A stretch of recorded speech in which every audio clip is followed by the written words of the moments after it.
Once you have completed a draft of a writing project, it's time for an activity that writers of all kinds engage in, peer review. As the name implies, a peer review is conducted by a peer. This is someone who shares similar relevant contexts, skill levels, and purposes. In short, this is someone familiar with the work being completed who is also completing similar work.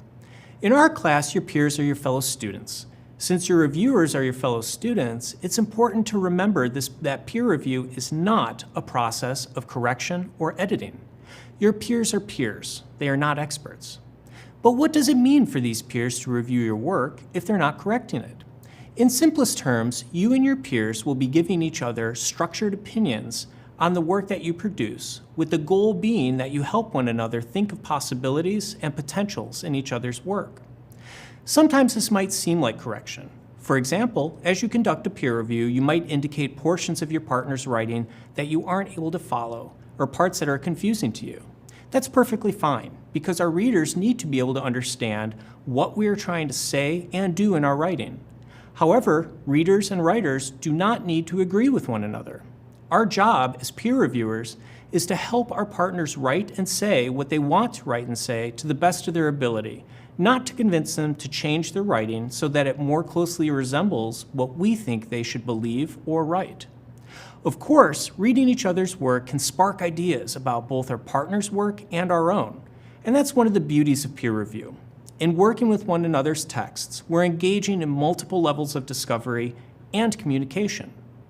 How we actually engage in the mechanics of peer review is going to vary as our contexts, purposes, and partners change. For some projects, you might have a peer review rubric or set of guidelines that tells you what to focus on and how to respond. For other projects, you might not have as much direct guidance. No matter the project or mechanics, though, there are a number of principles you should follow when conducting a peer review. Remember that it is a peer review and not an expert's critique. You can best help your peer by giving them your perspective, not your corrections. To help guide you as you give your perspective, try to be generous in your reading.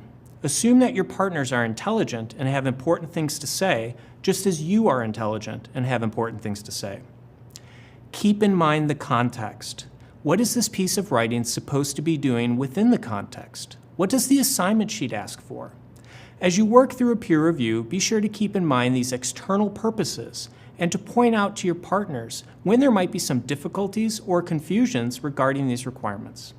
Finally, be sure to tell your partners what you like about their work.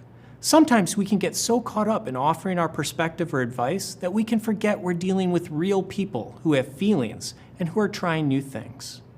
All told, peer review is an essential tool for every writer. It helps us to grow and expand our writing and our worldviews. It is not just a tool for writing, though. It is also a genre of writing in itself. So if you feel like you are struggling in your work as a peer reviewer, just remember the principles we have talked about here, and know that with practice, this type of writing will get better and easier too.